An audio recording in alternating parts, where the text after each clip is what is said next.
আলাইকুম। দেশ বিদেশের সকল স্পোর্টস আপডেট নিয়ে বিয়ন্ড বর্ডার স্পোর্টসের নিয়মিত আয়োজন স্পোর্টস বুলেটিনে আপনাদের সবাইকে স্বাগত জানাচ্ছি। আমি সুমাইয়া জাহান সামান্থা। চলুন দেখে নেই আজকের স্পোর্টস আপডেট।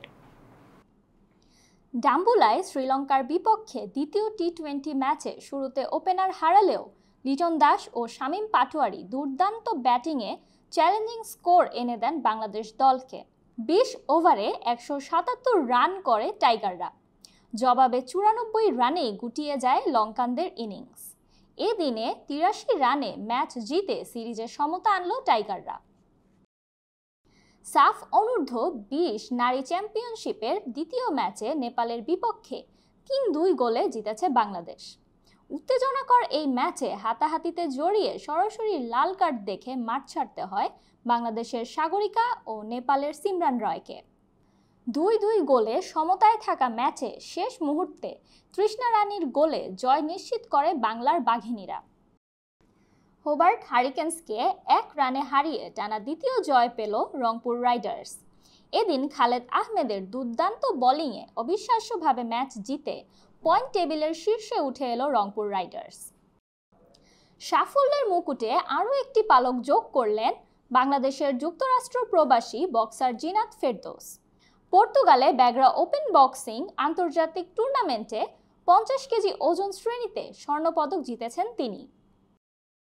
ফর্মের শীর্ষে থাকা পিএসজিকে 3-0 গোলে উড়িয়ে ক্লাব বিশ্বকাপের শিরোপা জিতে নিল চেলসি।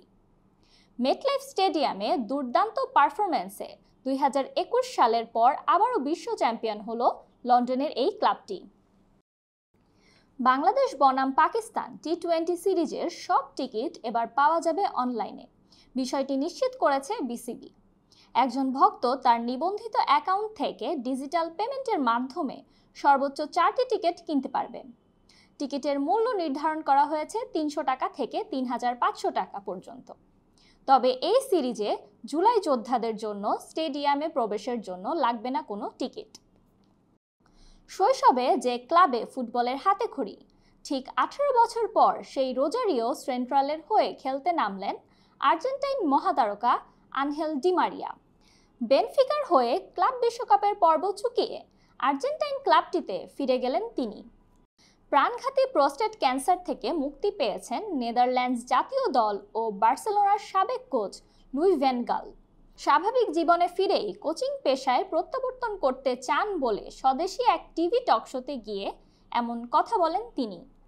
উইম্বলডনের ঐতিহাসিক ঘাসের কোর্টে লেখা হলো এক নতুন ইতিহাস। টেনিস বিশ্বে উদীয়মান তারকা হিসেবে আবির্ভূত হলেন ইতালির ইয়ানিক সিনার। রোমাঞ্চকর ফাইনালে বর্তমান চ্যাম্পিয়ন স্পেনের কার্লোস আলকারাজকে হারিয়ে নিজের প্রথম উইম্বলডন শিরোপা জিতে নিলেন 23 বছর বয়সী এই ইতালিয়ান। মেজর লিগ ক্রিকেটের তৃতীয় আসরের শিরোপা জিতল MI new York. Grand prairie cricket স্টেডিয়ামে আগে ব্যাট করতে নেমে 180 রান তোলে নিউ ইয়র্ক। জবাবে নিউ ইয়র্কের নিয়ন্ত্রিত বোলিংয়ে 175 রানের বেশি করতে পারেনি ওয়াশিংটন ফ্রিডম। ফলে ওয়াশিংটন ফ্রিডমকে 5 রানে হারিয়ে শিরোপার স্বাদ পায় নিকোলাস পুরানের দল। এই ছিল আমার কাছে থাকা সর্বশেষ স্পোর্টস আপডেট। পরবর্তী স্পোর্টস আপডেট দেখার আমন্ত্রণ জানিয়ে বিদায় নিচ্ছি আমি সুমাইয়া জাহান সামান্থা।